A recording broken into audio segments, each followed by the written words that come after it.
Greetings, my name is Ben, and welcome to Craft and Conquer, the channel where we make duct tape weapons, paint and play with miniatures, and share writing tips. Yes, that is a bunch of random things, but that is how I roll. I like as many irons in the fire as possible. Speaking of irons in the fire, today we will be foam forging a battle axe. Like all my tutorials, we will be showing you how to make a full contact sparring weapon that can withstand even the mightiest of hacks. Even the most sea-beaten Jarl will be proud to own it. But before we get to the tutorial, let's do our homework. The battle axe was a staple among Viking warriors and is often associated with their culture. Its large cutting surface and top-heavy design made it a formidable weapon. Not only was it used in warfare, but it was also an essential tool for daily Viking life. One of the key aspects of the battle axe that makes it such a fearsome weapon, especially in our Duct Tape Wars, is the portion directly behind the beard of the axe, along the belly of the haft.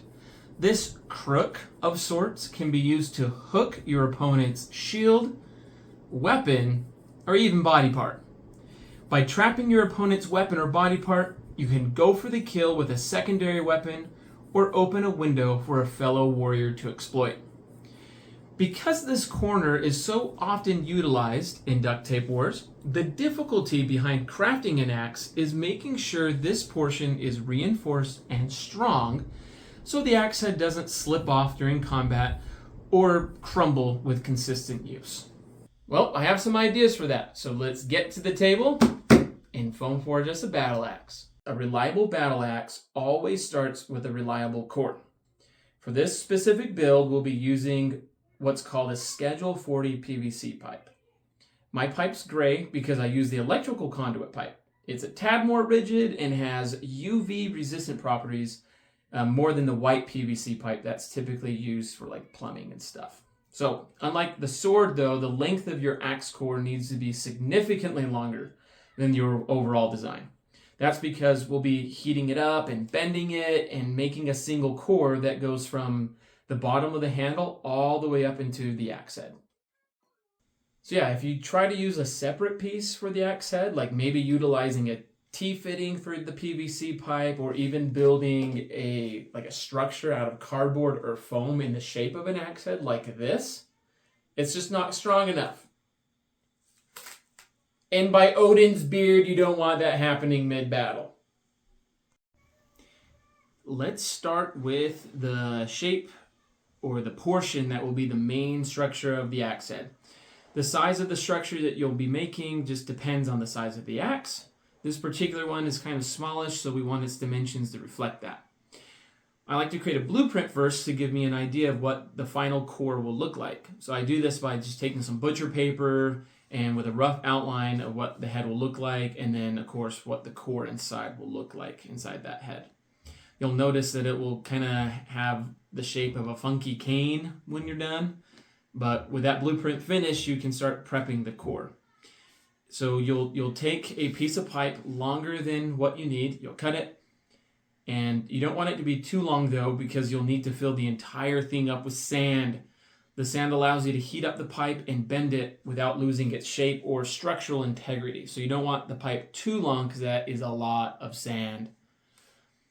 So take one end of the core, fill the other side with sand until it's all the way full, then tape it up so none of the sand can escape. And with your super historically accurate heat gun, you're going to steadily and evenly heat up one portion of your pipe. We're going to start with the first bend. Don't hold the heat gun in one spot for too long because it can become scorched, and then you'll have to start over. Be sure to spin the pipe so the entirety of the PVC gets warm and pliable. Having this consistent softness will allow the pipe to bend easily. Watch. All right, so once I get this first bend in, I overlap it on my blueprint, just to kind of make sure it matches the angle and the plan that I designed. Now I'm going to do the same thing for this final bend.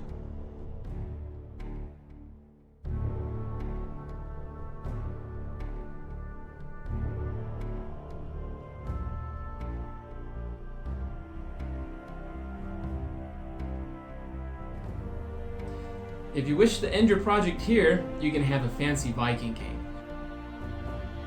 But a cane won't help you successfully raid your local coast. So let's go to the next step. With the core successfully made, it is now time to cover it with foam. Now, the entirety of this core needs to be covered in foam in order for it to be safe. So we're going to cover the haft, and we're going to cover and build up this axe head portion. We're going to make it look like an axe.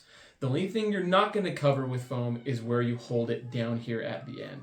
This will be the only place that's not covered by foam, the handle. Foaming the haft is similar to foaming a sword core. You're going to take a 3/4 inch PVC pipe insulation tube, and starting at the bottom of the haft, slide it up the core. You want the slit that's on the PVC pipe insulation to be on the inside of the haft. We do this to make sure that the striking surface is as padded as possible.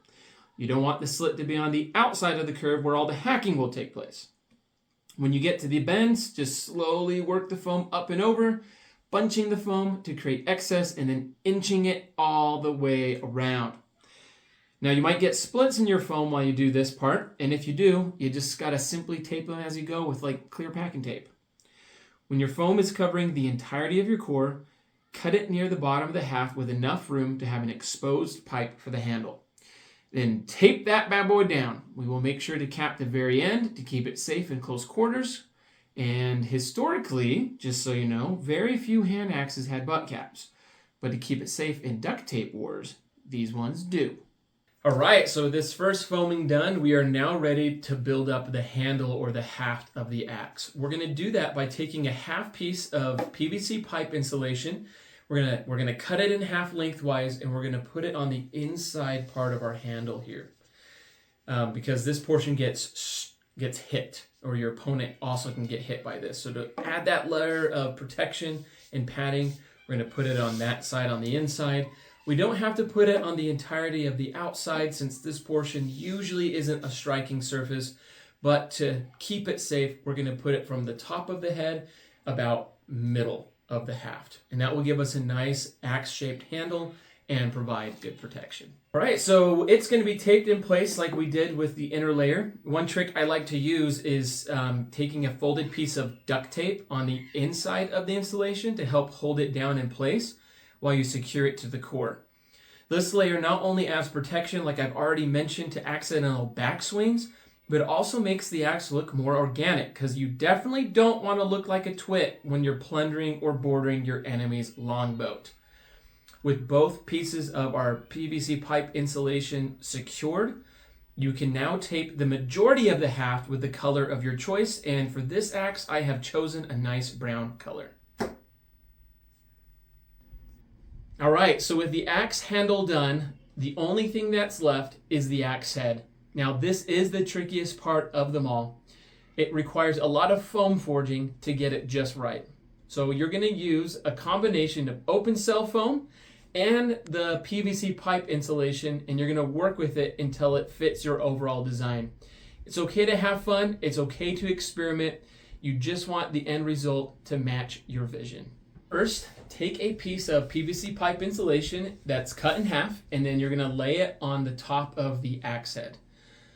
One side will butt up against the half piece that we taped on earlier, and then just simply secure it in place with some tape.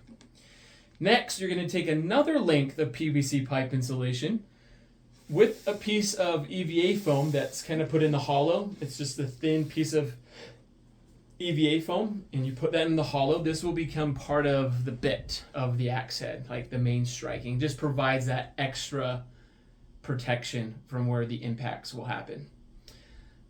You're going to line it up with the top piece that we just put on there, and then tape it to make a square.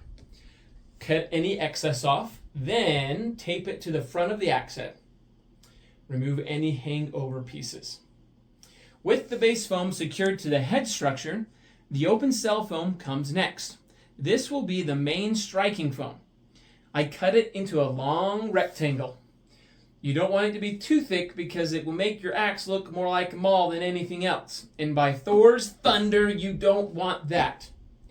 On the flip side, it needs to be thick enough to absorb the impact. So you have to kind of get it just right, about 1.5 inches. Cover it with a plastic grocery bag and then tape it onto the frontmost part of the axe head, the whole thing. I use about 3 strips to start. Next, take another half of PVC pipe insulation and measure it from one end of the striking foam to the butt of the axe and lay it on top to get a nice square butt. Use a corner wedge of open cell foam and put it where the outside insulation meets with the top piece.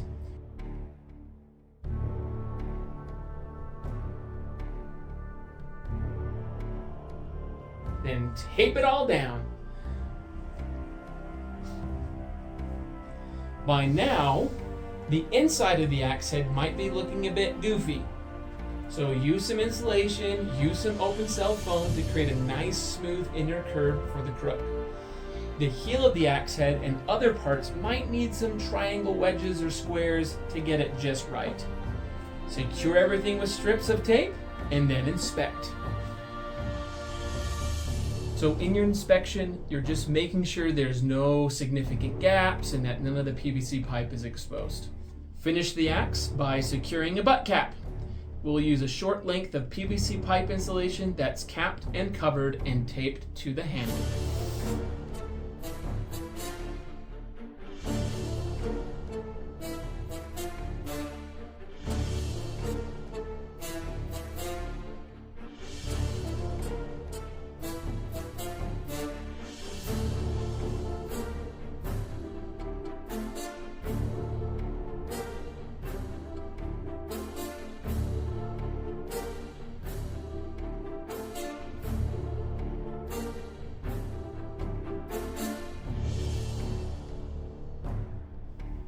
There you have it. The axe is complete. The last thing you need to do is take a darning needle and poke holes in the open cell foam. So right here is where we have that open cell foam. I'm just going to take this needle, I'm going to poke some holes. That's going to go through the duct tape, and it's also going to go through the plastic bag, which allows this open cell foam to breathe. We put that plastic bag over it so the duct tape doesn't stick to that foam. So when it impacts, I don't know if you can hear that, the foam will breathe and it will be that much safer. You have just finished every berserker's best friend. Ragnar himself would be proud to own this and would probably trade his very own shield to own it. Make sure you subscribe for other cool duct tape war tutorials. In the comments, let me know which Viking themed weapon you want to see next. May your axe be sharp and your shield unyielding. Go have fun and craft and conquer.